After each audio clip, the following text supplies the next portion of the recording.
In the grand corridors of history, certain figures shine with brilliance, while others fade quietly into the shadows, forgotten not because they lacked greatness, but because their strength took a quieter form. Augusta Victoria of Schleswig-Holstein, the last German Empress and Queen of Prussia, is one such figure. To most, she remains little more than a historical footnote, remembered vaguely as the dutiful wife of Kaiser Wilhelm, a name overshadowed by war and empire. Yet behind the solemn portraits and regal titles lies a story far more compelling, one of resilience, compassion, and moral courage that outlasted the empire she once served. Imagine a woman born into privilege, surrounded by ceremony and politics, who chose not to wield influence through power, but through service. At a time when women of her rank were expected to remain ornamental, Augusta Victoria quietly transformed her role into one of purpose. While the world around her was consumed by ambition, nationalism, and the coming storm of global conflict, she built something different, a legacy of care.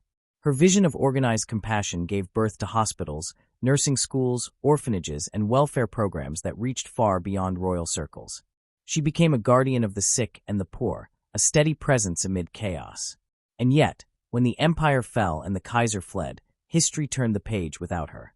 Her name, once spoken with reverence by those she helped, was gradually erased from public memory. The Empress who had dedicated her life to healing was forgotten by the very nation she had served. Today, few remember the woman who, through faith and perseverance, shaped one of the earliest modern welfare systems in Europe. But her story deserves to be told again, not as a relic of royalty, but as a reminder that real power often lies in compassion. This video is not about crowns, palaces, or political intrigue. It is about the human heart behind the grandeur. It is about how one woman, working within the constraints of her time, redefined what it meant to serve. Augusta Victoria's reign may have ended in exile, but her true empire, the empire of mercy, she built with her own hands, endures quietly in hospitals, charities, and lives changed by her touch. By the end of this story, you may find yourself questioning how we decide who deserves remembrance. You may begin to see that the forgotten queen was, in truth, one of the most forward-thinking figures of her age. She did not seek glory, yet she achieved something far greater, a legacy of humanity. Welcome to Words of Time, where we bring forgotten stories back to life. In this video, we uncover the untold story of Augusta Victoria, the Empress who ruled not with power, but with compassion. Stay with us as we journey beyond the crown to reveal the heart of a woman whose kindness shaped history in ways the world has too long ignored. Augusta Victoria of Schleswig-Holstein has often been remembered through the shadow of her husband, Kaiser Wilhelm II, whose reign marked the final years of Imperial Germany. History tends to recall her as the dutiful empress who stood beside a complex and controversial monarch, a woman who smiled from balconies, attended state functions, and bore the title of Kaiserin with serene composure. Yet behind the formality of her portraits and the stiffness of imperial ceremony lay a figure whose life extended beyond court duties, a woman whose quiet convictions, faith, and sense of duty shaped her existence in ways that reached far beyond the limits of public expectation. To see her only as Wilhelm's consort is to overlook the inner strength and subtle influence that defined her place in one of Europe's most turbulent periods. From the first years of her marriage, Augusta Victoria was placed in a world that demanded loyalty, restraint, and a complete surrender of self to dynastic purpose. The German Empire of the late 19th century rested on strict codes of hierarchy and image. The Kaiser represented the nation, the monarchy embodied divine order, and the Empress symbolized domestic virtue. In this setting, Augusta Victoria became an emblem of grace and stability, a role that left little room for individuality. Yet behind the polite gestures and gentle presence that the public saw, she was far more than an ornamental partner to the emperor. Her influence was quiet, but it ran deep within the structures of court life, philanthropy, and religious commitment. She was known at court as a woman of deep Lutheran faith, guided more by conscience than by political ambition. Her religious devotion did not merely follow tradition. It gave her a sense of identity that stood apart from her husband's restless energy and often volatile nature. Wilhelm's personality filled rooms, his impulses often unpredictable, and his decisions grand in scale. Augusta Victoria, by contrast, lived by discipline and inner calm. Many who met her remarked on her poise, her patience, and the subtle authority she carried. It was said that her presence had a calming effect on the Kaiser himself, who relied on her steadfastness more than he would ever admit. The public saw an empress who supported her husband's image as a divine ruler, but behind the scenes, she was deeply involved in charitable work that reflected her personal convictions. Her interest in social welfare grew from genuine compassion rather than imperial image-making. While her husband sought to project military and industrial strength, Augusta Victoria turned her attention to the care of families, widows, orphans, and the wounded. The diaconissan movement, which revived the role of deaconesses in the Lutheran Church, benefited greatly from her support. She helped expand hospitals, schools, and nursing institutions throughout the empire, often working with church leaders to ensure that aid reached those in need.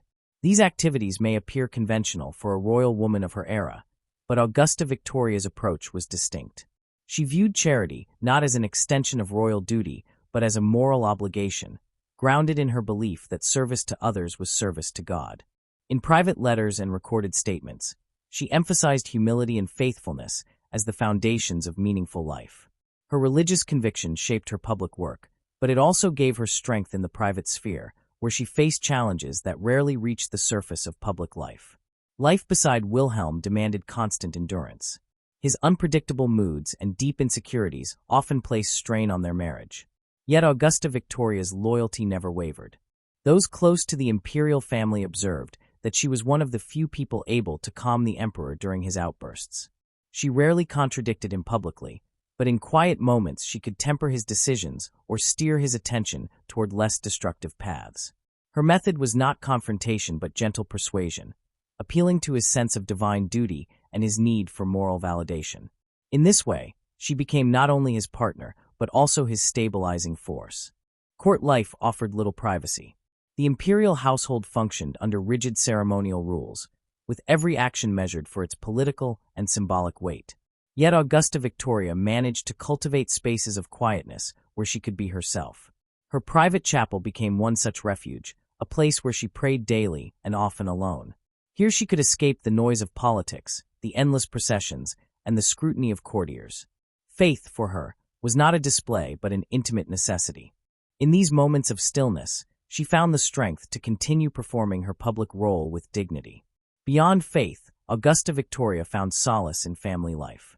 She was a devoted mother to her children, and her letters reveal a woman who cared deeply for their moral and emotional well-being. She took a personal interest in their education and sought to instill in them a sense of duty grounded in kindness. This maternal care was a central part of her identity. Even as the empire demanded her presence in public, she remained anchored in her private role as a mother, which she viewed as equally sacred. The public image of Augusta Victoria was that of the perfect empress, elegant, composed, and endlessly loyal. Yet behind this facade lay a woman shaped by responsibility rather than privilege. She lived within the contradictions of an empire that idealized female virtue while denying women any real voice in matters of governance. Her own intelligence and sense of perspective were confined within ceremonial boundaries, but she learned to work within those limits, turning influence into quiet action rather than open authority. As political tensions in Europe grew during the early 20th century, Augusta Victoria watched the empire she represented edge closer to crisis. While Wilhelm indulged in grand speeches and military posturing, she focused on the growing human needs within the nation.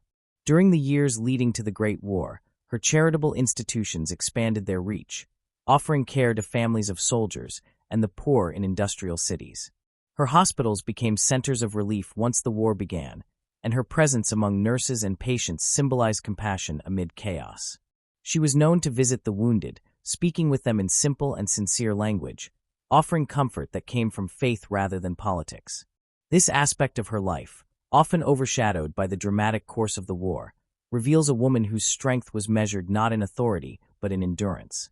She bore the burdens of war on a personal level. Her sons served in the army, and her family faced the same anxieties as the rest of the nation. Yet she continued her work quietly, often traveling to hospitals and field stations, encouraging medical staff, and offering spiritual support. Her belief that suffering could have purpose if met with faith gave her the ability to keep going even as the empire faltered.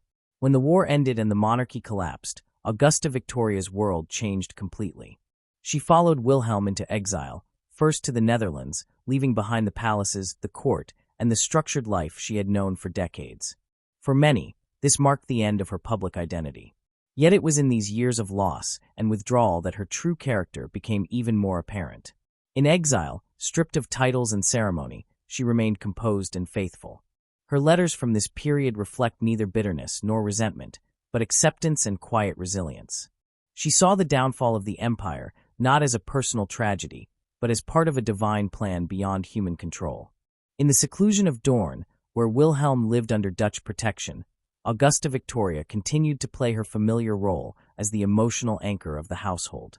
Illness gradually weakened her, but she maintained her sense of duty until the end.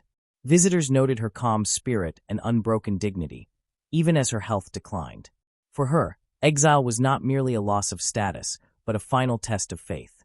The world that had once revolved around her husband's power now existed only in memory, yet she held to the same principles that had guided her life from the beginning. To understand Augusta Victoria only through her position as consort is to miss the quiet moral strength that defined her. While her husband's name is remembered for ambition and downfall, hers carries the mark of steadfast faith and silent endurance. She lived in a world where women of her rank were expected to reflect rather than shine, to support rather than lead. Yet within those constraints, she built a life of meaning that transcended the limits of royal duty. Her story reminds us that influence does not always depend on visibility. The Empress who appeared beside the Kaiser at parades and state ceremonies also knelt in prayer for those she could never meet. She saw her role not as a privilege to be displayed, but as a calling to serve. Her faith, her charity, and her sense of purpose formed a hidden foundation that sustained both her and those around her. Historians often view her as a symbol of the traditional monarchy, an image of domestic virtue that belonged to a vanished age. But behind that image was a woman who adapted to change with grace, who faced exile with courage, and who bore the burdens of her position with quiet strength. Her life demonstrates that dignity can exist even in powerlessness, and that faith can endure even when the structures of authority crumble. When one looks beyond the crown and the grandeur of imperial ceremony, Augusta Victoria emerges not as a passive figure in her husband's story, but as a human being shaped by conviction, sacrifice, and endurance. Her legacy lies not in the symbols of empire, but in the quiet persistence of compassion. She showed that even in a world ruled by appearances, truth could exist in silence and strength could be found in humility. In the broader narrative of history, she stands as a reminder of the countless women who lived within systems that limited their voice but not their worth. Her life, though bound by duty, was guided by faith that gave her freedom within restraint. Her hidden world was not one of rebellion, but of spiritual constancy. Beneath the ceremonial titles and public responsibilities lay a heart that understood service in its truest sense, the kind that asks for no recognition, but gives completely. Augusta Victoria's story invites reflection on how history values presence and influence. The Kaiserin's influence was not dramatic, yet it endured in the institutions she nurtured and in the quiet moral example she left behind. She challenged the idea that a woman's worth at court depended on visibility or political power. By living her principles consistently, she shaped the culture of the imperial household and left a legacy of care that survived long after the empire's fall. For those who study her life, the image of Augusta Victoria changes from that of a mere consort to that of a moral compass in a world of shifting power. Her world may have been built on ceremony, but her inner life belonged to deeper truths. The faith that sustained her, the compassion that guided her actions, and the patience with which she bore her role all reveal a person who found purpose in quiet service rather than in recognition. Beyond the crown and beyond the myths of monarchy, Augusta Victoria remains a symbol of constancy in an age of change. Her hidden life shows that dignity does not depend on position, and that true strength often reveals itself, not in command but in compassion. To look beyond the outward image of the Empress is to see a woman whose heart, shaped by faith and humanity, gave depth to a role that history once defined too narrowly. Augusta Victoria of Schleswig-Holstein entered history as the last German Empress and Queen of Prussia, a title that carried immense dignity yet profound complexity. She lived at the height of Imperial Germany, when power, prestige, and politics intertwined with personal identity. To most of her contemporaries, she was the loyal wife of Kaiser Wilhelm II, the woman who stood beside him at grand parades, royal ceremonies, and solemn church services. Her image was that of perfect composure and quiet elegance, the embodiment of traditional womanhood that the German monarchy sought to display to its people. Yet beneath this carefully polished surface, Augusta Victoria possessed a depth of character that the public rarely saw. Her life unfolded in the gilded atmosphere of the late 19th and early 20th centuries, a time when monarchy still shaped the rhythm of European life, but was already being challenged by social change and political unrest. She occupied the highest rank that a woman in her country could hold, yet her role was bound by limits set by both custom and her husband's commanding personality. Wilhelm II was a man of dramatic gestures, vivid imagination, and unpredictable moods. His confidence and desire for admiration often drew attention away from his consort, leaving her to play the quieter role of moral anchor in the background of imperial life. The contrast between them was striking. He filled the world with his voice. She filled it with calm. He reached for glory on the public stage. She sought meaning through faith and service. To those outside the court, Augusta Victoria's presence appeared serene, almost distant. Her portraits show a poised figure, dressed in fine gowns, often with a soft, composed expression. This was the image expected of an empress, but it tells only part of the truth. Behind that stillness lived a woman of conviction and emotional intelligence. She understood the demands of her position, yet she never allowed them to consume her inner world. Her faith, sense of duty, and quiet discipline formed the core of her identity, giving her strength to endure a life that often asked for patience rather than joy. Augusta Victoria's upbringing in a noble but modest household had instilled in her a belief that privilege carried responsibility. Her family background linked her to several European royal houses, but she did not grow up with the extravagance that surrounded her later life. This early simplicity shaped her outlook and made her wary of excess. When she married Wilhelm, she entered a court defined by grandeur and military pride, where every event was orchestrated to project power. She accepted her new environment without complaint, yet she never fully embraced its vanity. Instead, she sought purpose through work that would bring real benefit to others. The Germany of her time was changing rapidly. Industrialization had transformed cities, creating both prosperity and hardship. Social inequality was growing, and the traditional order that had once seemed unshakable began to tremble beneath modern pressures. In this world, the Empress's public duties became more than ceremonial. She represented stability and moral authority, and Augusta Victoria took that responsibility seriously. She saw herself not as a symbol of luxury, but as a motherly figure for the nation, someone who could bring comfort where politics failed. Her involvement in charitable causes reflected this sense of mission. One of her most lasting contributions lay in the field of social welfare. She supported the construction of hospitals, nursing schools, and institutions for widows and orphans. Her commitment was not limited to financial patronage. She took a personal interest in the administration of these foundations, maintaining correspondence with organizers, visiting facilities, and ensuring that the work met her expectations of compassion and efficiency. Those who worked with her often spoke of her quiet thoroughness and the sense of calm she brought to every task. Her charitable work was an expression of her faith, which remained central throughout her life. She viewed service as a form of devotion and considered the care of the weak and suffering a moral duty. Her deep Lutheran beliefs influenced not only her philanthropy, but also her conduct at court. Religion, for her, was not a performance but a guiding principle. She rose early for prayer, attended church regularly, and maintained a small private chapel wherever she lived. This consistency of faith set her apart in an environment often governed by ceremony and protocol. It was in this spiritual life that she found both comfort and strength, especially when the demands of her position grew heavy. Wilhelm's temperament could be difficult, and his constant need for admiration often left little room for quiet reflection. Augusta Victoria's steady nature provided the balance he lacked. Though she rarely intervened in politics, her influence over her husband operated on a more personal level. She calmed his moods, encouraged moderation, and reminded him of the moral weight of his role. Still, her influence was often invisible to the public. The world saw Wilhelm's speeches, his uniforms, his gestures of power. Few noticed the woman who quietly sustained the human side of the imperial household. Augusta Victoria never sought recognition, perhaps understanding that her authority rested in subtlety. She fulfilled her duties with dignity and restraint, aware that in a monarchy founded on image, discretion could be more powerful than command. Yet this very discretion contributed to her being overshadowed by her husband's flamboyance. In the newspapers and political discussions of the time, her name appeared only in connection with charitable visits or royal ceremonies. Few knew her as a person, and even fewer understood the depth of her private world. The royal household of Berlin and Potsdam functioned as a stage where every gesture carried meaning. Augusta Victoria moved through this world with quiet precision. Her manners reflected discipline rather than vanity, and she believed that an empress should lead by example rather than by words. She avoided gossip, preferred order to indulgence, and treated her servants with the same courtesy she offered her guests. Her sense of hierarchy was strict but humane, rooted in a belief that all roles, from monarch to maid, carried a form of duty.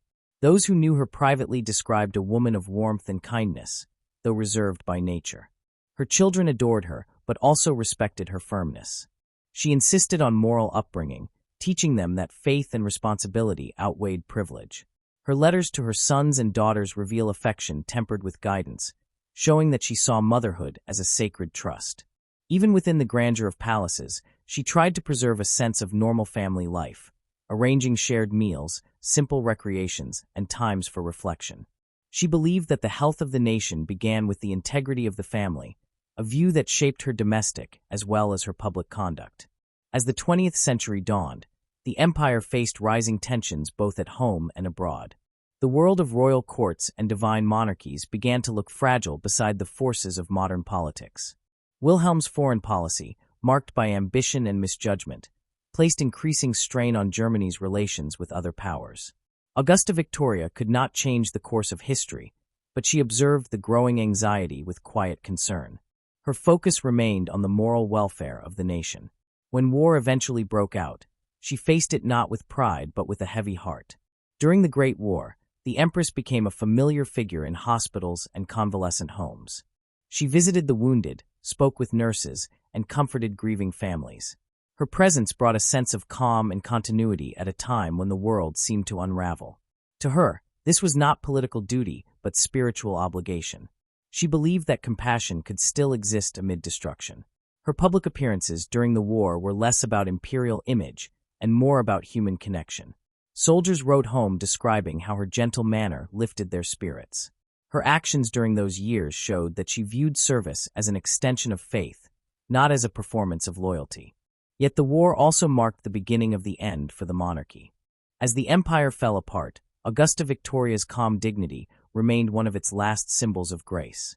When revolution swept Germany and Wilhelm abdicated, she followed him into exile without hesitation. It was a move that stripped her of all official power, but not of her inner strength.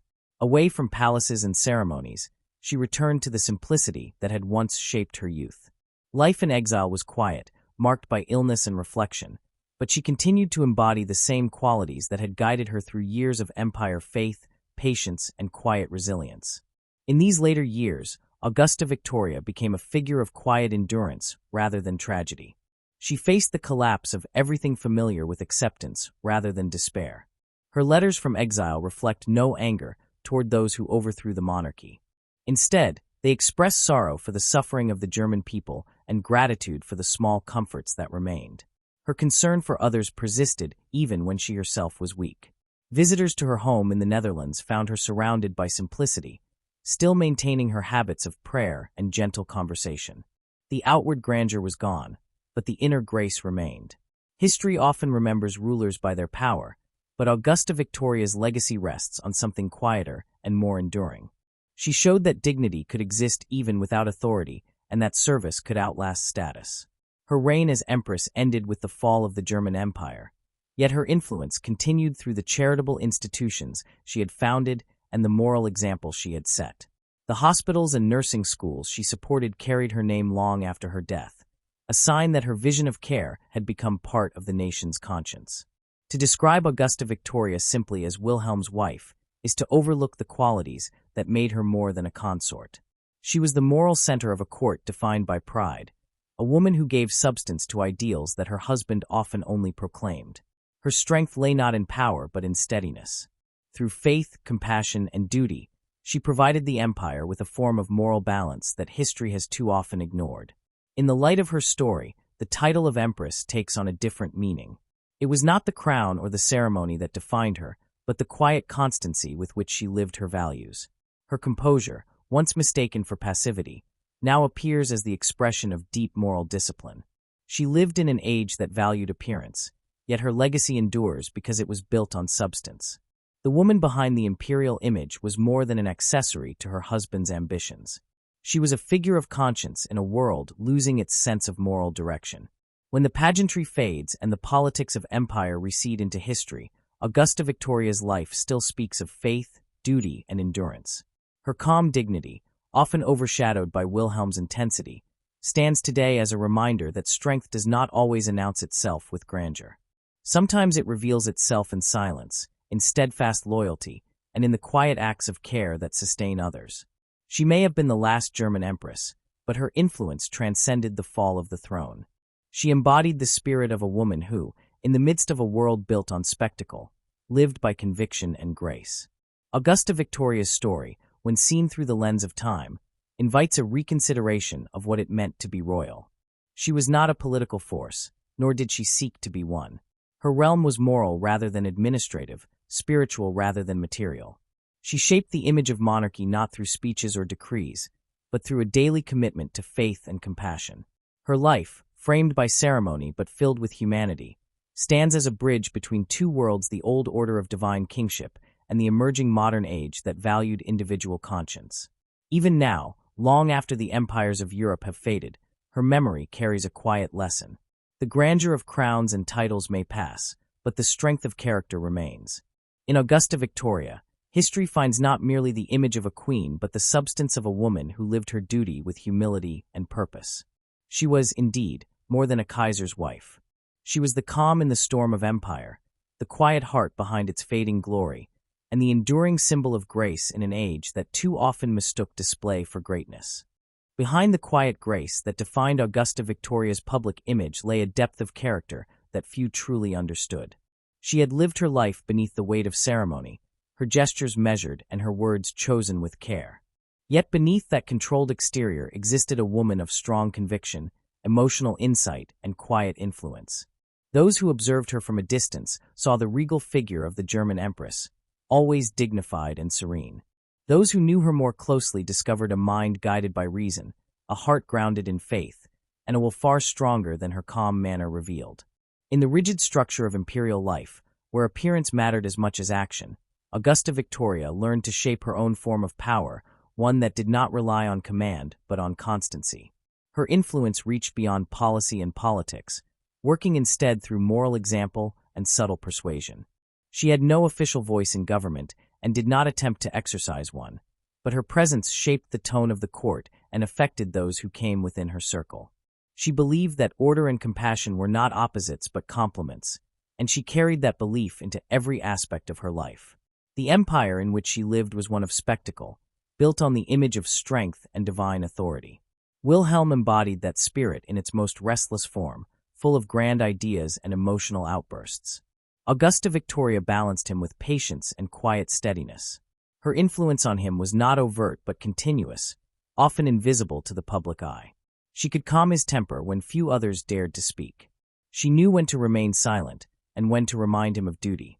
Many who worked within the royal household observed that her words, softly spoken, often carried more weight than the loudest advice from ministers. Her strength lay in knowing that influence could be most effective when it was least noticed. This hidden depth extended beyond her role as wife. She understood the symbolic power of monarchy better than her husband did. For her, the crown represented not domination but service. She believed that rulers had a divine obligation to care for their people, especially the weak and voiceless. That belief, shaped by her religious upbringing, gave her life meaning and direction. In her view, the empress was not simply an ornament beside the emperor, but a moral guide for the nation, a living example of compassion and humility. It was this understanding that drove her continuous engagement with charitable causes, church work, and social welfare. Her character was built on faith that had been tested and refined by circumstance. Augusta Victoria never saw piety as a matter of public display. She did not parade her religion as a sign of virtue. Instead, she practiced it quietly and consistently. Her faith gave her a framework through which to understand both joy and suffering. It also gave her courage. When illness, personal loss, or public pressure weighed upon her, she turned not to complaint but to prayer. This deep inner discipline shaped her outlook and allowed her to endure the many strains that came with life beside Wilhelm. Those who met her often spoke of her ability to listen. In a court dominated by the emperor's commanding voice, Augusta Victoria's attentiveness stood out. She did not interrupt, nor did she speak to impress. Her manner invited confidence. People felt safe confiding in her because she treated their words with respect. In this way, she became not only a figure of authority, but also of trust. Even courtiers who held no particular loyalty to the imperial family admitted that the Empress's sincerity inspired genuine affection. Her quiet intelligence extended to understanding the changing world around her. She could sense the growing unrest within Germany and recognized that the monarchy's survival depended on moral credibility more than political maneuvering. Although she never criticized her husband's decisions openly, she encouraged moderation and reconciliation wherever possible. She understood that the age of unquestioned monarchy was nearing its end, but she believed that dignity and integrity could outlast political systems. Her goal was not to preserve the throne for its own sake, but to preserve the values it was meant to represent. In many ways, Augusta Victoria's greatest influence came not through words or actions, but through presence. Her calm steadiness had a quiet power that comforted those around her. When the empire faced crisis, her composure reassured others that not everything was lost. Her strength was the kind that did not seek recognition, and perhaps that is why it has been overlooked by history. The public remembered Wilhelm's proclamations and political missteps, but they forgot the woman who held together the fragile human fabric of the imperial household. She was not blind to her husband's flaws, yet she never let disillusionment harden her heart. She saw in him not only the ruler of a great nation, but a man burdened by expectation and insecurity. Her loyalty was not submission. It was a choice grounded in empathy. She understood that love, in its truest form, meant endurance. Her marriage was both a partnership and a test of patience, demanding a quiet heroism that history rarely records. Even in the height of imperial glory, Augusta Victoria maintained a sense of simplicity that distinguished her from many royal contemporaries. She was not interested in fashion for its own sake, or in competing for public admiration. She preferred modest colors, conservative styles, and settings that emphasized comfort over display. Her personal apartments were arranged with warmth rather than ostentation, reflecting her practical nature. This simplicity made her more approachable, even within the hierarchy of court life. She also possessed a remarkable memory and attention to detail. Visitors to court were often surprised that the Empress remembered their previous conversations, their families, or their particular concerns. This habit, which came naturally to her, gave people the sense that they mattered, even in a world where most were accustomed to being overlooked. It was not calculation but genuine kindness. That kindness formed the foundation of her influence, for it created loyalty not through fear but through affection. Her sense of duty was constant and unwavering. Even when she was ill or weary, she fulfilled her public responsibilities without complaint. Those close to her sometimes worried that she neglected her health for the sake of duty, but she believed that service demanded sacrifice. She saw her position as a calling, and to neglect it would have felt like a moral failure. This attitude, shaped by her Lutheran faith, guided her even in exile. When she lost her crown, she did not lose her purpose. Her understanding of influence was different from the political kind that history often celebrates. She did not shape treaties or lead armies, yet she affected the tone of an entire era through her constancy and grace.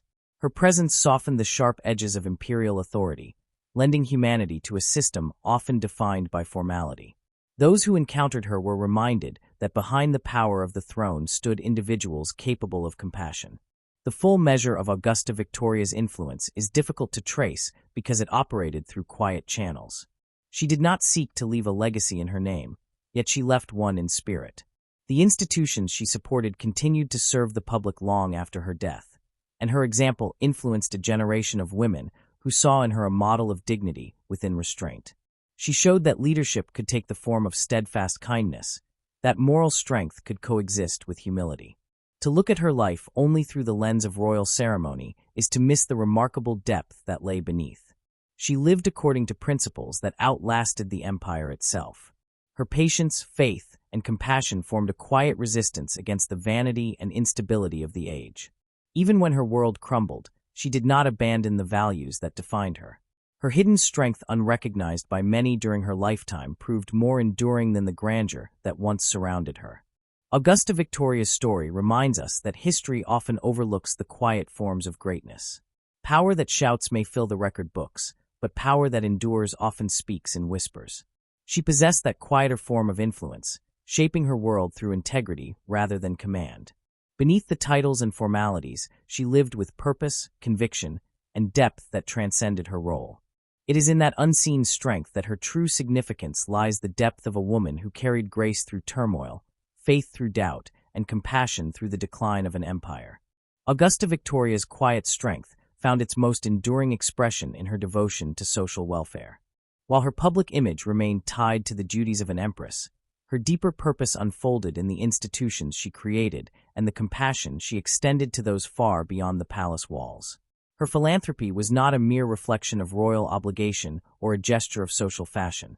It was an organized and sustained effort that touched nearly every corner of German society. From the earliest years of her marriage, she made charity a defining part of her role, developing a system of care that addressed poverty, illness, and social inequality. In doing so, she became one of the most active patrons of welfare in Imperial Germany, earning respect from both the church and the public for her steady and sincere work. Her philanthropic journey began soon after she assumed her position as crown princess. Germany, in the later part of the 19th century, was a country of immense transformation. Industrialization had created rapid economic growth, but it had also produced a widening gap between the wealthy and the poor. Workers crowded into factories and tenement housing, and social services struggled to keep pace with the demands of modern life. Disease spread quickly in urban areas, and access to medical care was limited for ordinary families. Women, widows, and children often bore the brunt of this hardship. Augusta Victoria saw this landscape not through political ideology, but through a moral lens shaped by faith and duty. She believed that charity, guided by Christian principle, could serve as both comfort and conscience for a nation in transition. One of her earliest efforts centered on the revival and expansion of the Protestant deaconess movement. The diaconissate institutions, first established earlier in the century, trained women to serve as nurses, teachers, and caregivers. Under Augusta Victoria's patronage, these institutions grew in number and capability. She supported the establishment of hospitals, maternity homes, and nursing schools associated with the Lutheran Church, ensuring that they were adequately staffed and equipped. Her involvement went far beyond the ceremonial. She reviewed reports, corresponded with administrators, and met with deaconesses to discuss their work. The Empress saw in them a reflection of her own values: discipline, humility, and compassion expressed through practical service. Through her guidance, the movement expanded into a network that reached both city and countryside, providing care where the state and local authorities could not. Her most famous initiative emerged in the creation of the Evangelical Women's Aid, a nationwide organization dedicated to improving health and welfare across Germany. Founded with her encouragement and leadership, this group brought together women from various backgrounds to coordinate charitable efforts under a common Christian purpose. It sought to address issues such as child welfare, housing for single mothers, and nursing care for the poor. The organization became one of the largest of its kind in the empire and served as a model for later social programs. Augusta Victoria's belief in structured charity, that goodwill needed administration to be effective, proved central to its success. She insisted that aid should be organized with discipline and fairness rather than left to spontaneous acts of giving. Her concern for healthcare access led to the founding and modernization of hospitals throughout the empire. Among the most notable was the Augusta Victoria Krankenhaus in Berlin, which became one of the leading institutions of its kind. It provided specialized care for women and children, offered training for nurses, and developed standards for hygiene and treatment that were advanced for the time. The hospital was not a symbolic gesture. It was a functioning, modern facility supported by careful planning and regular oversight. Similar institutions arose in other cities, all bearing her name as a mark of her personal involvement and dedication. Through these hospitals, she extended medical assistance to those who had previously been excluded from quality care: factory workers, rural families, and the urban poor. She recognized that healthcare and poverty were intertwined. The rapid industrial expansion of the empire had drawn people to cities in search of work, but many lived in cramped, unsanitary conditions. Epidemics such as tuberculosis and influenza struck hardest among these populations. Augusta Victoria worked to fund and promote sanatoriums and convalescent homes, where patients could recover in cleaner and safer environments.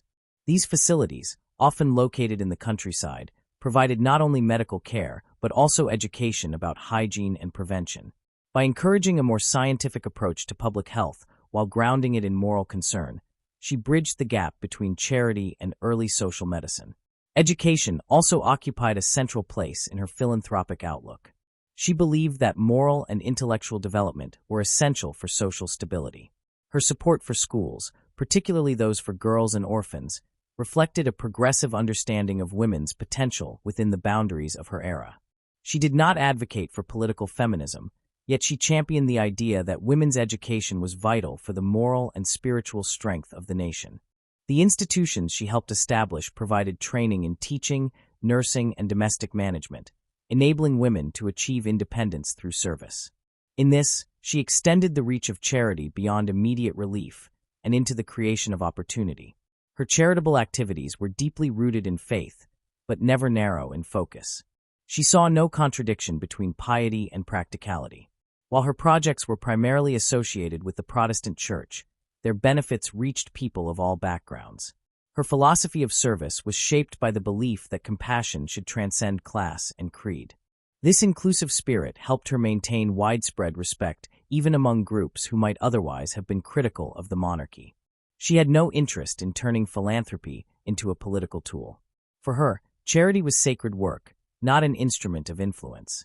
Her attention to the needs of soldiers and veterans became particularly visible in the years before the Great War. As the empire expanded its military forces, Augusta Victoria recognized the strain that such demands placed on families. She promoted programs to assist the wives and children of soldiers, providing housing and medical aid through the network of welfare institutions under her patronage. She also supported convalescent homes for injured veterans, ensuring that they received care and dignity after their service. These efforts gained renewed importance during the war, but they had been laid years earlier through her careful organization and foresight. Augusta Victoria's work was characterized by a remarkable degree of personal involvement. Unlike some royal figures who merely lent their names to charitable projects, she maintained direct correspondence with administrators and often visited the institutions herself. Her visits were not public spectacles.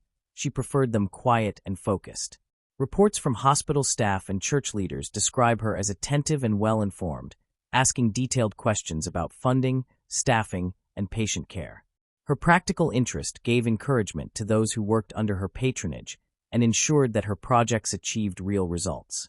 Her approach to philanthropy reflected both her character and her understanding of her role as Empress. She saw the monarchy not only as a political institution, but also as a moral one. In an era when socialism and secularism were rising, she believed the royal family had to embody Christian duty to maintain moral authority. Her initiatives offered an alternative to state-driven welfare, emphasizing personal responsibility and spiritual guidance. Yet, unlike some of her contemporaries, she avoided framing charity as a defense against social unrest. She viewed it as a moral obligation independent of politics, rooted in compassion rather than fear of revolution. The scope of her work was extraordinary. From hospitals and schools to orphanages, nursing homes, and church associations, her name became linked to nearly every major charitable initiative in Protestant Germany during her time. She encouraged coordination among these institutions, believing that cooperation was more effective than competition. Through annual meetings, reports, and personal correspondence, she created a network of communication that allowed different organizations to share knowledge and resources. This systematic approach gave her philanthropy a reach unmatched by any royal woman of her generation. Her projects often reflected an understanding of specific local conditions. In rural areas, she supported parish-based programs to aid farmers' families during hard winters, providing food and medical supplies. In industrial regions, she backed missions that worked among factory workers and their children. In coastal areas, she promoted homes for sailors' widows and orphans. Each initiative addressed a distinct social problem, showing that she was attentive to the diversity of needs within her country. Her charitable map of Germany formed a web of compassion that touched every province and class. Augusta Victoria's charitable work also extended beyond Germany's borders. She supported missionary hospitals and schools in Africa and the Middle East, reflecting both her religious commitment and her sense of global Christian duty. Her interest in these projects was not political, but humanitarian. She saw them as extensions of the same principles that guided her work at home: the relief of suffering and the spreading of education and care. Her involvement in international charity added another dimension to her legacy, connecting her to the broader humanitarian movements that defined the turn of the century. Her organizational ability earned her admiration even from those who did not share her religious views. Church leaders praised her as a model of practical piety, while social reformers acknowledged her contribution to the improvement of public health and welfare. She worked closely with physicians, educators, and administrators, bringing together expertise from various fields. Under her guidance, the idea of structured, professionalized charity took firm root in German society. By the early years of the 20th century, many of her institutions were recognized as essential components of the national welfare system. The success of her initiatives also revealed her understanding of continuity. She planned for the future, ensuring that her projects would survive beyond her lifetime. Endowments, trust funds, and long-term administrative structures were established to secure financial stability. She insisted that each institution maintain a clear moral and practical mission to prevent drift or corruption. Her foresight turned what might have been temporary acts of generosity into enduring social foundations. Some of the hospitals and organizations that bore her name continued to operate well into the modern era, adapting to new times while preserving the spirit of service she had instilled. Augusta Victoria's commitment to welfare reflected the intersection of personal conviction and historical necessity. The Germany of her time faced challenges that demanded both compassion and organization. She provided both, bridging the gap between private charity and public responsibility. Her work complemented the emerging social insurance policies of the state, but remained distinct in spirit. Where government programs operated through regulation, her institutions operated through faith and personal connection. This dual system, state provision and Christian charity, became a defining feature of German social life before the war. In the broader European context, Augusta Victoria stood among a generation of royal women who used their positions to promote welfare. Yet her work was remarkable for its coherence and consistency. While others focused on single causes, she built an entire network of social care. Her legacy was not limited to isolated acts of kindness, but extended to the creation of an organized, sustainable framework for compassion. Her initiatives anticipated many principles later adopted in modern welfare systems: the professional training of caregivers, the coordination of services, and the integration of health and education. Her reputation as a benefactor grew steadily throughout her reign. Newspapers of the time, though often focused on political events, occasionally highlighted her charitable visits and donations. Ordinary citizens, especially those who benefited directly from her institutions, viewed her with genuine affection. Unlike many public figures, she inspired respect without the need for grand gestures. Her sincerity was evident in her consistent work and the personal sacrifices she made to sustain it. Even critics of monarchy admitted that her contributions to social welfare were both real and lasting. As the empire moved toward the turbulence of the early 20th century, Augusta Victoria's institutions became vital sources of stability. They provided care and hope in times of hardship, reflecting her belief that compassion was the true measure of civilization. The Empress, who once seemed merely a figure of formality, had become the unseen architect of a welfare network that reached across the nation. Her quiet labor gave substance to ideals of Christian duty and social responsibility at a time when both were being tested by modernity. In retrospect, her philanthropic vision appears strikingly modern. She recognized that effective charity required more than goodwill. It needed structure, accountability, and professional skill. She valued collaboration between religious and medical authorities and believed that moral guidance could coexist with scientific progress.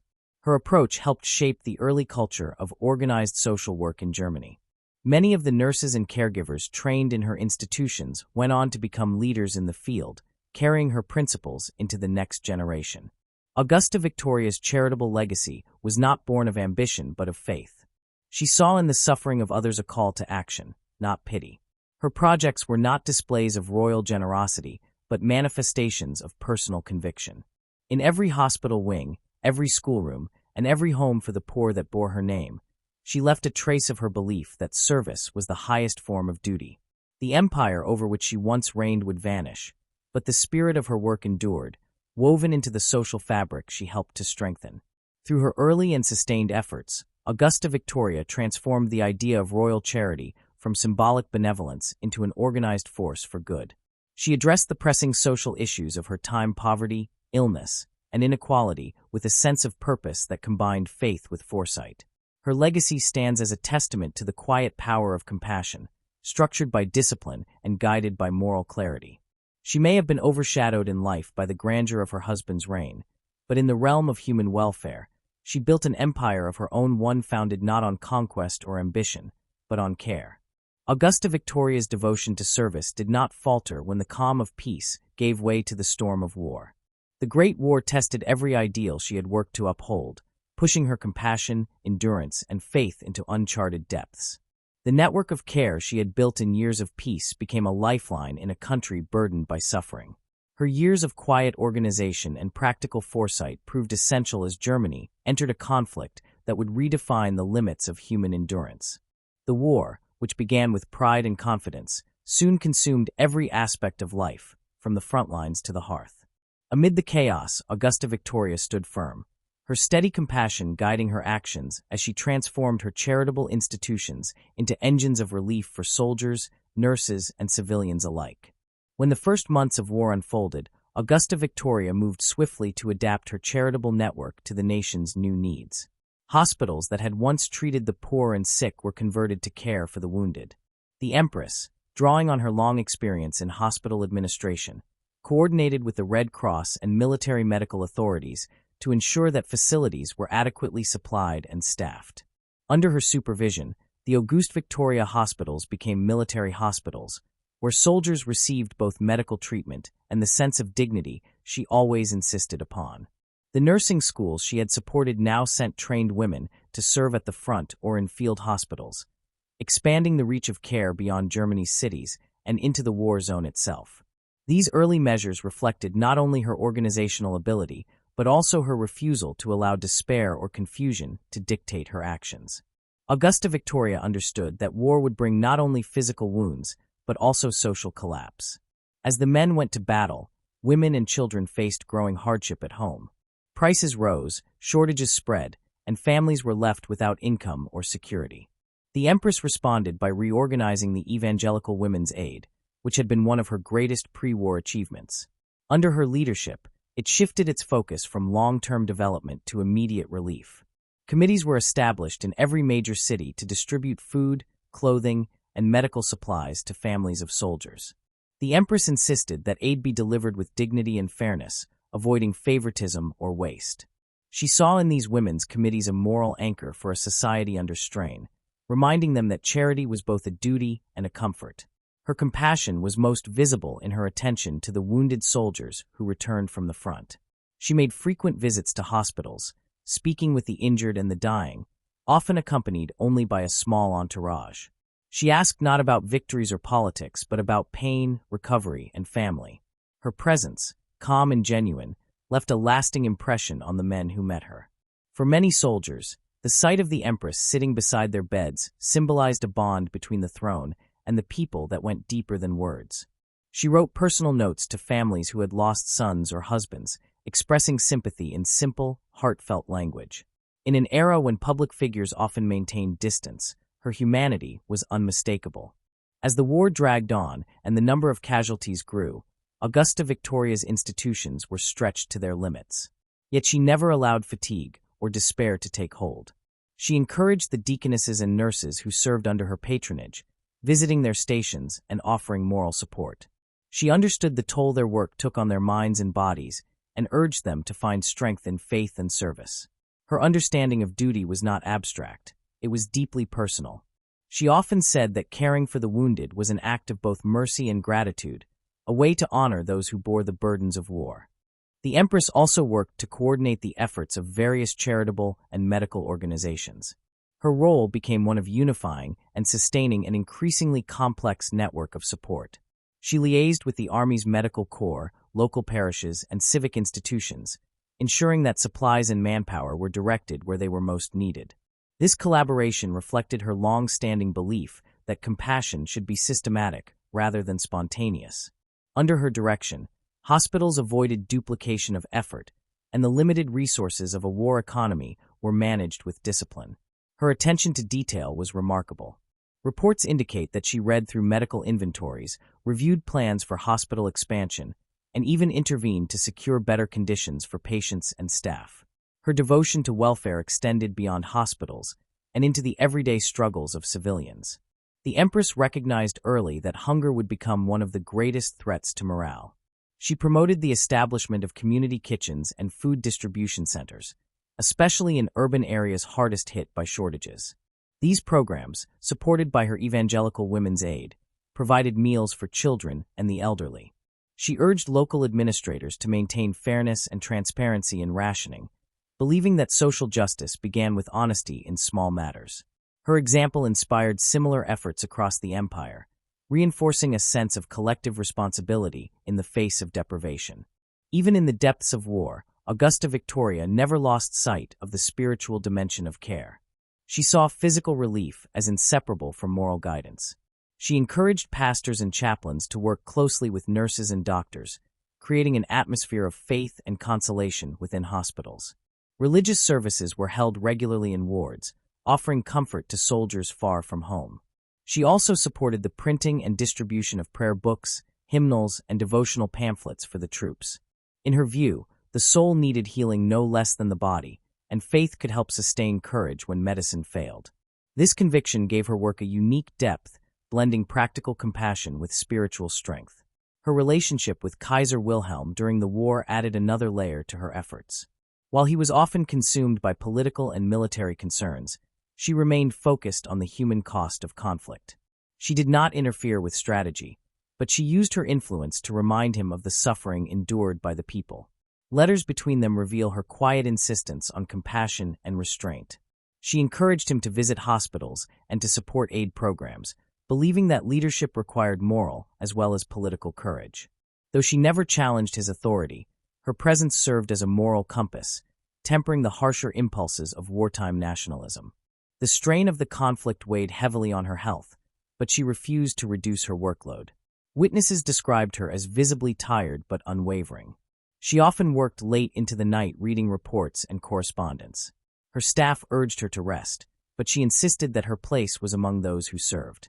Her endurance reflected not only a sense of duty, but also an awareness that her example mattered. The Empress embodied stability in an era of disintegration. When the empire's confidence faltered, her constancy reassured both her supporters and critics that compassion could survive even the darkest times. As the war entered its later years, the situation in Germany grew desperate. The blockade led to widespread shortages, and morale collapsed. Revolution loomed, and the monarchy's position became increasingly fragile. Amid the growing tension, Augusta Victoria continued her charitable work as if duty itself were an act of resistance against despair. She directed special relief efforts for mothers and children suffering from malnutrition. Her committees distributed milk, clothing, and coal to families in need. She visited hospitals that had run out of supplies, personally intervening to secure assistance. Her refusal to retreat into comfort or isolation made her one of the few royal figures who retained genuine respect among ordinary citizens. The end of the war brought devastation not only to the nation, but also to her personal world. The abdication of her husband and the fall of the monarchy in November left her suddenly without the position that had defined her life. Yet even as her titles vanished, her sense of service remained intact. She did not view compassion as a privilege of royalty, but as a duty of conscience. In the months following the armistice, she continued to support hospitals and charities wherever possible, despite the loss of state resources. Her steadfastness during this period revealed the depth of her conviction. What had begun as imperial duty had become a personal mission. During the chaos of post-war Germany, Augusta Victoria's health began to decline, but her interest in welfare never faded. She wrote letters of encouragement to the deaconesses and nurses who continued their work amid political upheaval. Her institutions, built with such foresight, remained functional even in the absence of imperial funding. The structures she had created proved resilient because they were grounded in local commitment and faith. Many hospitals that bore her name continued to serve the population during the difficult years that followed the war, a living reflection of her enduring influence. Her behavior during and after the war stands as a rare example of grace under pressure. She did not seek recognition or defense of her position. She sought to uphold humanity. The Empress, who had once been surrounded by ceremony and hierarchy, now stood stripped of power, yet her moral authority remained intact. Those who had known her work spoke of her calm dignity, her refusal to complain, and her quiet trust in divine providence. Her strength, tested in the crucible of war and loss, had deepened rather than diminished. Throughout the conflict, Augusta Victoria's compassion never hardened into sentimentality.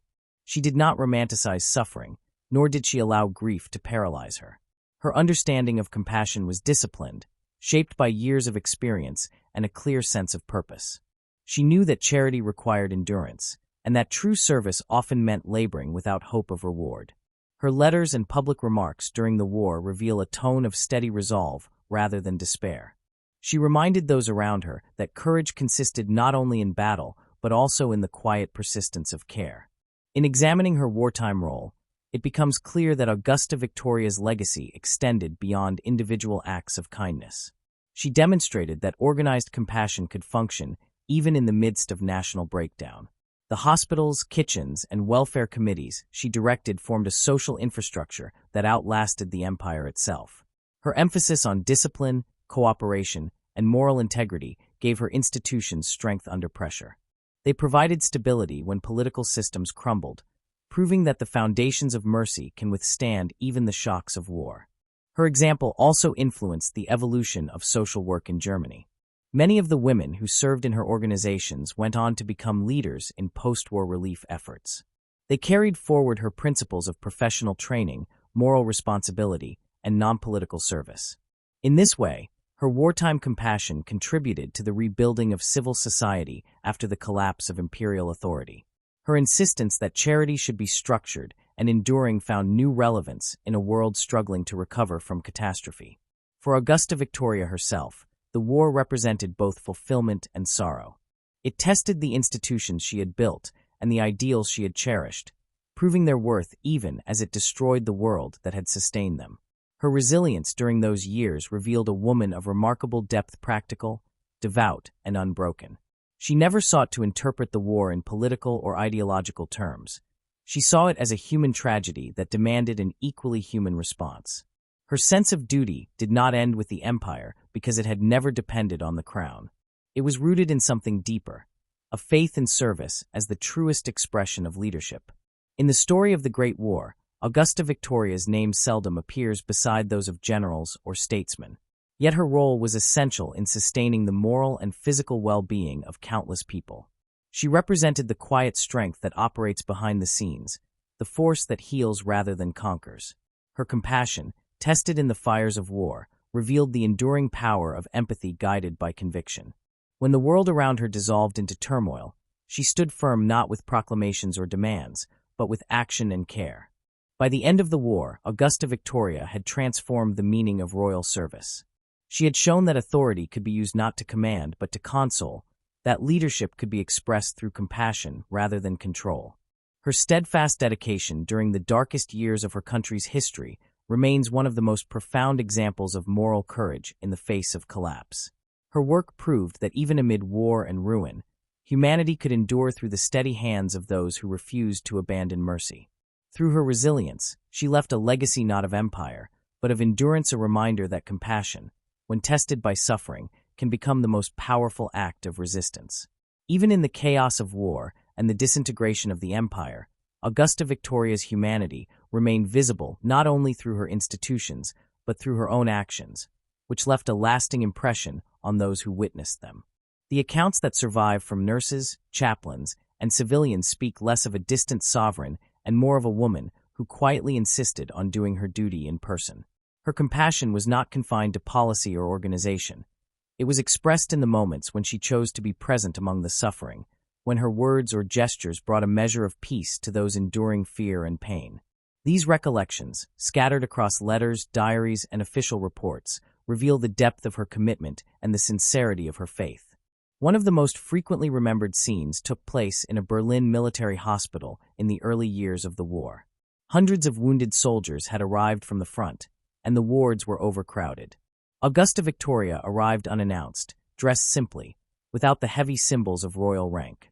She walked slowly through the rows of beds, speaking with the men, asking about their families, their villages, their work before the war. A nurse recorded how she sat beside a young soldier who had lost both legs and held his hand while he tried to speak through his pain. She said little, but her presence calmed him. Later, she sent a personal note to his mother in Saxony, assuring her that her son was receiving the best care possible and that he had shown great courage. It was a small act, but in a time when so many felt forgotten, it carried deep meaning. The nurse wrote that the Empress moved through the room like quiet faith made visible. Another story came from a deaconess who had worked in one of the hospitals that Augusta Victoria had established before the war. When the conflict erupted, the hospital was converted into a field facility for the army. Supplies were scarce, and the nurses worked without rest. The Empress visited, bringing bandages, linens, and medicines collected through her women's committees. But what struck the staff most was not her delivery of goods, but her insistence on staying to help. She joined them in preparing meals and folding bandages, refusing to sit in the small office reserved for her. When the head nurse apologized for the poor conditions, Augusta Victoria replied that hardship was no disgrace if borne in service. The deaconess later wrote that she had never seen anyone so composed under pressure, and that the Empress's calm gave courage to everyone around her. Even in the most desperate years, when Germany faced hunger and unrest, Augusta Victoria found ways to maintain contact with her people. During one harsh winter near the end of the war, she traveled to a district on the outskirts of Berlin where the families of soldiers were struggling to survive. Food was nearly impossible to find, and the cold had reached severe levels. The Empress, accompanied by only a few attendants, visited one of the community kitchens supported by her Evangelical Women's Aid. Eyewitnesses remembered her entering quietly, speaking with the women who worked there, and tasting the thin soup that was being served to children. She praised the workers for their perseverance and asked what they needed most. They told her that milk for infants and coal for heating were the greatest shortages. Within days, deliveries were arranged through her office. The women later said that what sustained them was not only the supplies, but the knowledge that the Empress had come herself, in the midst of such hardship, to stand beside them. Augusta Victoria's deep connection to the nursing community was another mark of her personal engagement. She viewed nurses and deaconesses as partners rather than subordinates. She often attended their training ceremonies, not as a distant figure giving commands, but as a mentor offering encouragement. During the war, when many young women were sent to serve in dangerous conditions, she wrote personal letters of support. Several of these letters have survived, preserved in archives and private collections. In one, she told a nurse assigned to a field hospital near Verdun that service given in pain is never lost. It is gathered in the memory of God. The nurse later recalled reading that line during a night of bombing and finding the strength to continue. Such simple words, written in the Empress's steady hand, reflected the quiet depth of her faith and the moral influence she carried even from afar. Her visits were often unannounced because she wanted to see things as they were, not as officials might present them. In one instance, she arrived at a provincial hospital without prior notice. The administrators scrambled to prepare a formal welcome, but she declined ceremony and asked instead to be taken directly to the ward. There, she spoke to the patients, listened to the nurses' concerns, and inspected the storerooms herself. When she saw that the linens were running low and that the staff were reusing worn sheets, she personally ordered replacements from her private stores in Potsdam. A nurse who witnessed this visit later said that what distinguished the Empress was not her authority, but her refusal to turn away from unpleasant truths. She did not flinch, the nurse wrote. She saw the suffering, and she faced it as if it were her own. Even in moments of national collapse, when the empire was crumbling and her husband had fled, Augusta Victoria's character remained constant. During the final weeks before the abdication, when protests and riots shook Berlin, she visited a military hospital despite warnings from officials that it was unsafe. The wounded soldiers, many uncertain about the future, were astonished to see her appear among them. She spoke to them quietly, telling them that courage was not only found in battle, but in enduring hardship with honor. She did not speak of politics or the end of the monarchy. Her focus remained on comfort, on the small acts that gave meaning amid despair. Her calm during that visit became a memory cherished by those who were present, a moment when dignity endured while everything else seemed lost. Even after her exile, Augusta Victoria's correspondence reveals that she never ceased to inquire about the people and institutions she had once served. From her residence abroad, she wrote to nurses, pastors, and administrators, asking about their work and expressing her concern for those left behind in a devastated country. Her words were simple but heartfelt. To a deaconess struggling to maintain a hospital in post-war Germany, she wrote that though she could no longer stand beside them in person, her prayers and thoughts remained constant. She encouraged them to hold to faith and service, for these are not the possessions of a throne but of the heart. The recipients of such letters often described them as a source of renewed purpose, reminders that compassion could transcend distance and loss. What makes these anecdotes so revealing is that they strip away the grandeur of royalty and leave only the essence of character. Augusta Victoria's impact came not from speeches or decrees, but from her willingness to engage with the reality of suffering. Whether in a crowded ward or a ruined kitchen, she appeared not as an icon, but as a human being guided by faith. Her kindness did not depend on circumstance. It persisted even when power and privilege had vanished. Those who served under her often said that she made them believe that mercy itself had a structure, that it could be organized and sustained because she lived by it, not merely preached it. Her influence also left a deep mark on the soldiers who encountered her. In several surviving memoirs, men who had been treated in her hospitals recalled how her visits lifted morale. One wrote that seeing her was like hearing that the country itself had not forgotten us. Another remembered that when she entered the ward, the noise and pain seemed to quiet. Her presence did not heal wounds, but it gave meaning to endurance. Such testimonies, scattered though they are, reveal how profoundly her personal touch shaped the atmosphere of care in wartime Germany. By the end of her life, Augusta Victoria's name had become inseparable from compassion itself. The institutions she founded were the physical proof of her vision, but the stories told by those she touched are the living record of her spirit. In every account, she appears as a figure of calm resolve, unbroken by loss and unswayed by circumstance. Her gestures, often small and private, carried a moral weight that no political power could match. She had entered history as a queen and left it as a servant of humanity, her legacy written not in decrees, but in the memories of those who had seen her kindness made real. Even in the ruin of war, she proved that compassion could be an act of endurance, and that one woman's steady faith could bring light to a world consumed by darkness. History often remembers those who command armies or alter borders, yet it is less generous to those whose influence unfolds quietly in the background of great events. Augusta Victoria, the last German empress, belonged to that second category.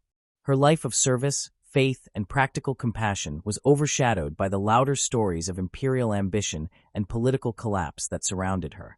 She lived through the most turbulent years of her nation's modern history, guided by a sense of duty that never faltered, yet her name has almost vanished from public memory. Her legacy is not absent because it lacked significance, but because it did not fit the familiar mold of power and conflict that dominates historical narratives. The world tends to celebrate those who act in the public arena, not those who build quiet systems of care that sustain lives long after the noise of empires has faded. The reasons her contributions have been overlooked begin with the nature of her role itself. As consort to Kaiser Wilhelm, Augusta Victoria was defined publicly by her husband's image and actions. Wilhelm embodied the restless energy and pride of the German Empire at its peak. He was visible, dramatic, and often controversial. By contrast, Augusta Victoria's manner was restrained, her focus turned inward toward faith and social responsibility. The contrast between their personalities shaped public perception. To many observers, she appeared to be a dutiful wife and devout Christian, respectable, kind, but hardly remarkable. In an age fascinated by politics and spectacle, her quiet strength was mistaken for passivity. The ceremonial image of the Empress, standing beside the Kaiser during parades or state visits, eclipsed the substance of her daily work. The press of her time rarely reported on the details of her welfare programs. They were seen as extensions of royal decorum rather than independent achievements. As a result, her vast network of hospitals, schools, and social institutions was long dismissed as the expected charity of a monarch's wife rather than recognized as a carefully built system of national welfare. Another factor lies in the nature of historical storytelling itself. Historians often frame narratives around conflict, innovation, and power. The Great War, the fall of the German monarchy, and the rise of modern Europe dominated 20th-century scholarship. Within that vast story, Augusta Victoria's acts of compassion seemed small, domestic, and apolitical. Her work did not alter military outcomes or diplomatic treaties. It did not generate dramatic controversy.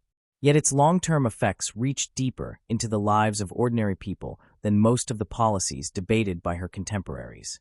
The hospitals she founded continued to treat patients long after the empire had vanished. The nursing schools she sponsored helped shape professional standards for medical care. The welfare committees she organized laid early foundations for the structures that would later evolve into national social services. Her influence survived in practice even when her name faded from textbooks. But because her legacy did not fit the traditional categories of political history, it was rarely analyzed in depth. Scholars focused on her husband's failures or on the grand narratives of empire and war, leaving little room for the story of the woman who had quietly worked to ease the consequences of both. The collapse of the monarchy further contributed to her obscurity. When the imperial family went into exile after the war, Germany turned away from its past with bitterness. The public mood rejected everything associated with the fallen empire, including its symbols and its people. Even acts of genuine good were dismissed as remnants of a discredited system. Augusta Victoria, who had spent her life serving under the title of Empress, became a figure of another world. Her institutions continued to function, but the new republic had little interest in celebrating the work of a former royal. The women and men who had served in her charities continued their efforts quietly, but official recognition was rare. The change in political climate transformed her from a national benefactor into a forgotten name, a casualty of historical transition rather than of merit. Her gender also played a role in the neglect of her legacy. The early 20th century was a period when women's work, especially in the sphere of care and education, was often undervalued. Compassion was seen as a natural feminine quality, not an achievement requiring skill, leadership, and vision. Augusta Victoria's ability to organize complex networks of hospitals and welfare centers was therefore interpreted as mere kindness rather than as evidence of administrative genius. Her achievements were reduced to moral virtue rather than recognized as structural innovation. Later feminist historians sometimes overlooked her as well, partly because she did not challenge traditional gender roles or advocate for political rights. Her devotion to Christian duty and her loyalty to the monarchy made her seem conservative by modern standards. Yet these labels obscure the fact that she transformed the limited sphere available to her into a mechanism for national service. Without holding political office, she built institutions that outlasted many political reforms. Her power was moral and organizational, not legislative, but it achieved practical results that few politicians could match. The disparity between her public image and her true impact can be seen most clearly in the contrast between how she was portrayed during her lifetime and what the historical record reveals. In public ceremonies, Augusta Victoria appeared every bit the imperial consort, poised, gracious, and loyal. She fulfilled her formal duties with dignity, standing beside her husband at military parades, hosting receptions, and representing the empire abroad. To most observers, she seemed to embody the traditional virtues expected of a queen: piety, modesty, and maternal benevolence. Few understood that behind that image was a woman who directed one of the largest charitable networks in Europe. She supervised a vast web of hospitals, sanatoriums, schools, orphanages, and aid societies. Her correspondence shows a leader deeply involved in management, budgets, and personnel decisions. She was not a symbolic patron, but an active participant, often reviewing financial accounts and requesting detailed reports from administrators. Her understanding of organization was pragmatic and methodical. She believed that compassion needed discipline, and that good intentions were not enough without structure. Her work anticipated modern nonprofit management, combining moral purpose with administrative precision. Her public invisibility also stemmed from her own character. Augusta Victoria did not seek recognition or publicity. She viewed her service as a form of duty to God, not as a means to secure fame. In her mind, charity lost its moral worth if it became self-promotion. She refused to have her acts of giving turned into political propaganda and avoided public speeches that would have drawn attention to herself. While this humility reflected the sincerity of her faith, it also contributed to her historical obscurity. History tends to remember those who assert their presence, not those who withdraw from the spotlight. By choosing quiet work over public acknowledgement, she ensured that her legacy would endure in substance but fade in name. Despite the neglect of historians, the tangible results of her efforts endured. Many of the hospitals that bore her name continued to function after the war, renamed but still serving the communities she had cared for. The nursing programs she helped to establish formed part of the foundation for modern German healthcare.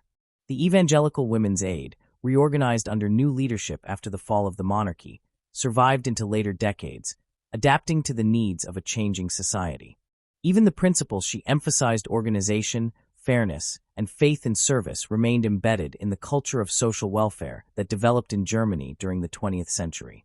Her influence persisted not as a monument, but as a method, a pattern of care that others adopted and expanded. This continuity is perhaps the most profound measure of her success. Her work proved durable precisely because it was rooted in community rather than in court life. She built institutions that could stand on their own, without imperial support, guided by the conviction that compassion should be institutional as well as personal. The contrast between her forgotten fame and her lasting impact raises deeper questions about how societies construct memory. The story of Augusta Victoria exposes the biases of historical narrative, the tendency to privilege conflict over compassion, power over service, and ambition over humility. Her life reminds us that the quiet labor of care often shapes the moral foundation of a nation more than the visible actions of its rulers. The hospitals that healed the wounded, the schools that educated orphans, the nursing homes that sheltered the elderly, these were her monuments, invisible to most historians but deeply real to the lives they touched. Her work reveals that influence need not be loud to be lasting.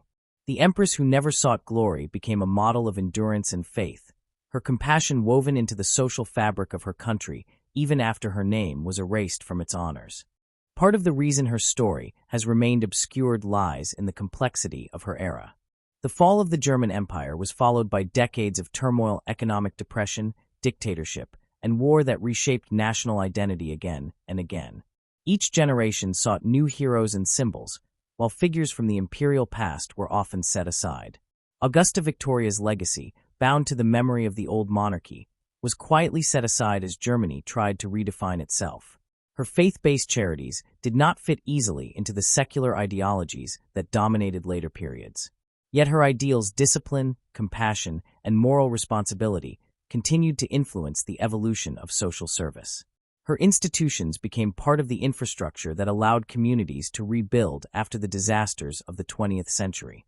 The very people who sought to forget the monarchy benefited from the structures she had created. Her neglect also reflects the broader tendency to underestimate the role of women in history when their influence operates through care rather than confrontation. Augusta Victoria's life challenges that pattern. She demonstrates that social transformation can arise from the steady work of building systems of support rather than from overt acts of rebellion. Her efforts advanced the position of women within the realm of professional care, offering them education, purpose, and dignity at a time when few other paths were open.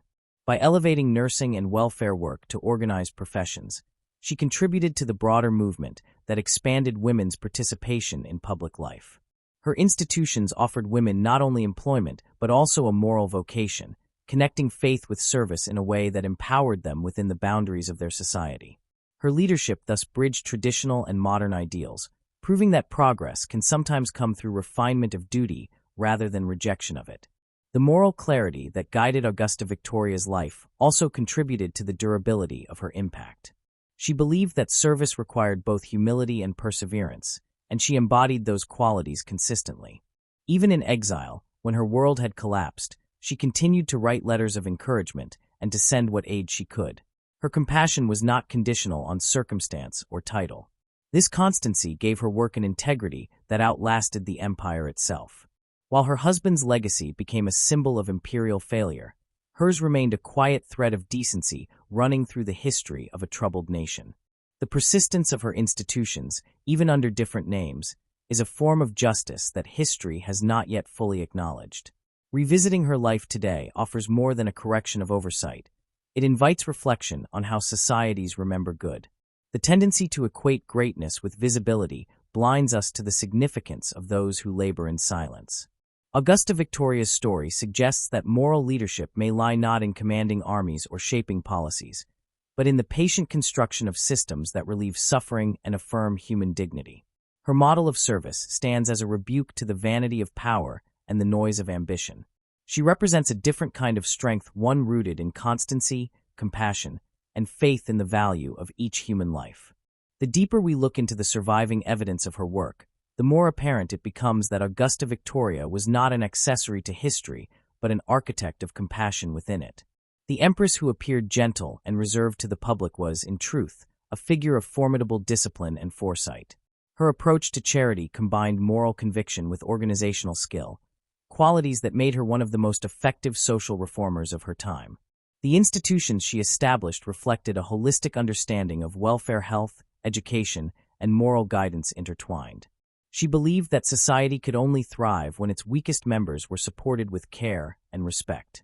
In this belief, she was ahead of her time, anticipating modern ideas about social responsibility and public health. That her legacy remains hidden is a reflection not of its insignificance, but of the limited lens through which we often view history. The narrative of kings and wars leaves little room for the quiet builders of social stability. Yet if one measures impact by endurance rather than by fame, Augusta Victoria's influence surpasses that of many who ruled with louder voices. Her name may have faded, but the structures she left behind continue to embody the values she cherished. Every hospital that traces its origins to her initiatives, every trained nurse who follows in the tradition she nurtured, and every act of organized compassion that carries her spirit forward adds to a legacy that refuses to die. Remembering Augusta Victoria is not merely an act of historical justice. It is a recognition of the broader truth that compassion can shape history as powerfully as conflict. Her life demonstrates that empathy, when combined with intelligence and organization, can create institutions that endure beyond politics and ideology. She stands as proof that moral strength can leave deeper marks on civilization than military conquest or political ambition. The Empress who once seemed defined by her husband's shadow emerges, in hindsight, as a figure of quiet but enduring influence, a woman who turned the responsibilities of her position into a force for healing in a divided world. Her forgotten story challenges us to reconsider what we choose to honor in history. The monuments of war crumble, and the borders drawn by power shift endlessly, but the structures built from compassion remain. They continue to serve, to heal, to teach, long after their founder's name has been lost. In rediscovering Augusta Victoria, we rediscover the idea that history's truest measure may not lie in glory but in grace. Her legacy, though forgotten by many, endures wherever a hand reaches out to help another, wherever service is given with dignity, and wherever faith in humanity remains unbroken. She did not seek to rule hearts, yet she touched them. She did not fight to preserve an empire, yet she built something that time could not destroy. In the end, that is the power of compassion to outlast the noise of history and remind us, even in silence, of what endures. Augusta Victoria's life, when seen in its entirety, is not only the story of a queen who cared deeply for her people, but also a mirror that reflects how history often fails to honor the quiet architects of human dignity. Her reign, though framed by political turbulence and overshadowed by the towering presence of her husband, stands as one of moral endurance, compassion, and foresight. She did not shape the course of nations through conquest or negotiation, but she transformed the texture of daily life for countless individuals through her faith-driven service. To reclaim her true reign is to acknowledge that leadership can manifest through empathy as much as through authority, through service as much as through command. The profound impact of her philanthropy lies not only in the immediate relief she offered to the poor, the wounded, and the displaced, but in the social vision she brought to her work. She believed that care was not charity in its most basic sense, but a responsibility that must be shared and structured. In a world still defined by class divisions and rigid hierarchies, she envisioned a network of compassion that transcended those barriers. Hospitals, homes for widows, orphanages, and nursing schools were not just projects of goodwill. They were institutions built to last, to systematize kindness, and to ensure that mercy would outlive the circumstances that inspired it. Her efforts connected the ideal of Christian service with the practical needs of a modern society. This combination of moral depth and administrative precision made her one of the most effective social reformers of her time, even though her influence was rarely recognized in public records. The significance of her work becomes clearer when viewed against the broader backdrop of the age in which she lived. The late 19th and early 20th centuries were marked by rapid industrialization, urban overcrowding, and the spread of social problems that older institutions could not manage. Poverty and disease flourished in the shadows of progress. Many in power treated these conditions as inevitable, the collateral damage of modernization. Augusta Victoria did not accept that premise. She approached social issues with both heart and structure. Through her Evangelical Women's Aid, she mobilized thousands of volunteers and professionals, creating an organized response to suffering that could meet the scale of the problem. Her programs provided medical care, nursing education, and spiritual guidance. They reached rural communities and industrial towns alike, filling gaps that government and local authorities often ignored. Her approach anticipated the later concept of public welfare, a coordinated system that balanced compassion with accountability. Her legacy, when examined closely, also reveals how faith shaped social innovation. Augusta Victoria was not a passive believer, but a practical Christian who saw service as worship. To her, faith demanded action, and compassion required planning. She often said that helping others was a way of honoring God by serving His creation. That conviction gave her work a sense of permanence that went beyond the immediate relief of hardship. She insisted on standards of cleanliness, training, and discipline in hospitals long before these became common practice. Her influence reached medical care, social work, and even education, though she would never have claimed credit for it. In every aspect of her service, she combined moral purpose with realism. Understanding that kindness alone could not sustain institutions, only organization could. This blend of devotion and practicality distinguished her from many contemporaries whose charitable work lacked continuity or depth. It is difficult today to measure the reach of her compassion, but its traces remain. The hospitals and homes she established were not only physical spaces, but models of integrated care that inspired similar efforts across Europe. The nursing schools she founded trained generations of women, giving them not only a profession but also dignity and purpose. Her emphasis on discipline and empathy set standards that still echo in the nursing ethos today. Many of these institutions survived political upheaval, war, and social transformation, though her name was gradually erased from their histories. That erasure, however, cannot undo the fact that her work helped to define the social conscience of a nation at a time when the concept of welfare was still new. Her example also holds lessons for the present. The modern world often measures greatness in terms of visibility and influence, yet Augusta Victoria's life reminds us that real impact can emerge from quiet conviction. She did not seek to be remembered, and perhaps that humility is what has made her so easy to forget. But her legacy urges us to rethink what it means to lead and to serve. She demonstrated that moral authority can exist without power, and that enduring change is often born from the labor of those who act without expectation of reward. Her story asks us to reconsider the narratives that dominate our understanding of history, the ones that glorify ambition and overlook compassion. The tendency to overlook figures like Augusta Victoria reveals as much about our collective values as it does about the past itself. We often celebrate those who leave visible marks, buildings, battles, treaties, but we neglect those who shape the invisible networks that sustain life. Her philanthropy was not decorative charity. It was a foundational element of modern social care. Yet because her work lacked the spectacle of political drama, it was deemed secondary. Reclaiming her story is an act of correcting that imbalance. It restores to history a dimension of quiet courage that has long been missing. It invites us to acknowledge that social progress depends as much on empathy as on innovation, and that the moral infrastructure of society is built by those who work behind the scenes. What sets Augusta Victoria apart is the consistency of her compassion across the most turbulent decades of her life.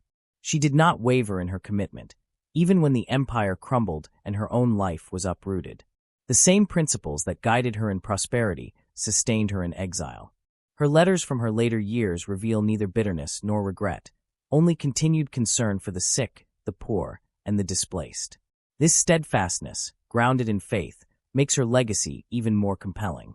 It shows that true service is not dependent on position or recognition, but on conviction. In this sense, her reign was spiritual rather than political.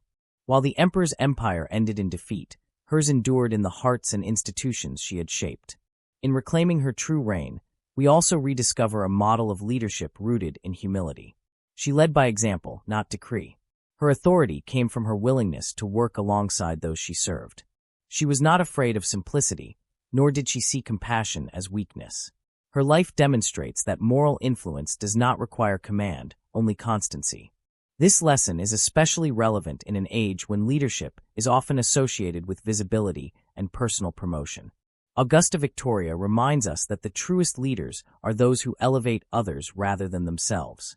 There is also a deeper, more philosophical dimension to her story: the question of memory and the selective nature of history. Why do some figures endure in collective consciousness while others vanish, even when their contributions are immense? The answer lies in the mechanisms of storytelling.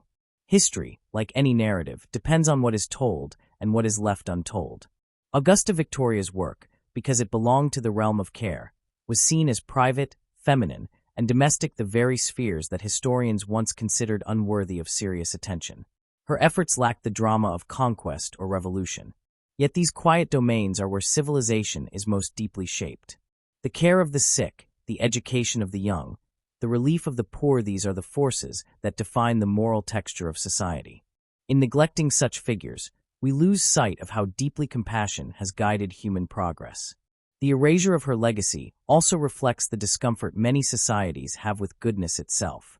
Acts of kindness, when sustained on a large scale, challenge the cynicism that often accompanies historical analysis. They force us to confront the possibility that empathy can be as transformative as power. To acknowledge Augusta Victoria's impact is to admit that the history of nations is not only a story of conflict but also of care, and that the endurance of a people often depends more on the unseen labor of compassion than on the visible acts of command. This realization calls for a broader understanding of what it means to shape history. Her example encourages us to reconsider the value of moral influence in the modern world.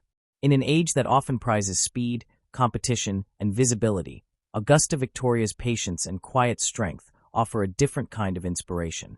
She shows that progress can be rooted in stability, that kindness can be organized, and that faith can coexist with practicality. Her life bridges the gap between spirituality and structure, demonstrating that compassion, when disciplined, becomes a force of lasting change. This insight remains as relevant now as it was in her own time. In a world still struggling with inequality and division, her approach, grounded in empathy and guided by principle, offers a blueprint for sustainable service. It is also worth noting that her work created opportunities for others to serve. By institutionalizing care, she empowered thousands of women who might otherwise have been confined to private life. Nursing and social work became not only professions but also vocations, offering purpose and independence. Through her guidance, she helped transform women's roles within society, though she never sought to claim that as a feminist achievement. In doing so, she contributed quietly to a broader social transformation. Her reign may not have challenged gender norms directly, but it expanded the boundaries of what women could achieve within them. The influence of this cannot be overstated, for it helped shape the moral and professional landscape of an entire generation. When we look back today, the question arises: why do we remember some rulers for their wars and others for their words, yet forget those who built the systems that preserved life itself? Perhaps it is because the effects of compassion are diffuse and ongoing. They do not produce grand monuments or decisive moments. They unfold slowly, woven into the fabric of everyday existence. Augusta Victoria's legacy belongs to that subtle current of history, the one that flows beneath the surface, sustaining life long after empires have fallen. Her work continues to echo not through speeches or battles, but through the institutions that still embody her principles of service and faith. To reclaim her story is to reclaim the recognition that goodness is a form of strength. Her forgotten reign also invites us to question the standards by which we judge greatness. If history were measured by endurance, by the number of lives made better rather than by the number of battles won, Augusta Victoria would stand among the most remarkable leaders of her time. Her empire was one of compassion, and unlike the territorial empires of her husband and his contemporaries, it did not collapse with defeat. It continues to function wherever the ideals of organized care and moral responsibility persist. This realization transforms the way we view not only her life, but the nature of historical legacy itself. It suggests that true greatness may lie in the invisible work of healing rather than in the visible exercise of power. Her story compels us to reflect on what it means to be remembered. Recognition is not always the measure of worth. and fame is not always the companion of virtue. Augusta Victoria's life proves that goodness can exist without applause, and that its absence from history books does not diminish its truth. Yet acknowledging her now serves a purpose beyond justice to her memory. It helps restore balance to the story of human progress. It reminds us that compassion, faith, and perseverance have shaped the modern world as much as ambition and conflict. In reclaiming her true reign, we also reclaim the idea that history belongs not only to those who command, but to those who serve. As we reconsider her legacy, we are left with questions that reach beyond her life. How many other figures like Augusta Victoria have been lost to time, their contributions buried beneath the louder narratives of war and politics? How many lives have been shaped by the work of those whose names we no longer know? And what does it say about us as inheritors of history that we have allowed such lives to fade from memory? These questions are not accusations, but invitations to look more deeply, to listen more carefully, to value the quiet labor of compassion that sustains humanity across generations. Reclaiming Augusta Victoria's story is not simply about honoring a forgotten queen. It is about acknowledging that the heart of civilization lies not in the grandeur of its rulers, but in the mercy of its caregivers. It is about understanding that the truest measure of leadership is found not in the preservation of power, but in the preservation of life. Her reign of compassion continues, unseen but enduring, in every act of organized kindness and every institution that places care above glory. To remember her is to remember the power of goodness itself, a force that needs no throne to rule and no crown to endure.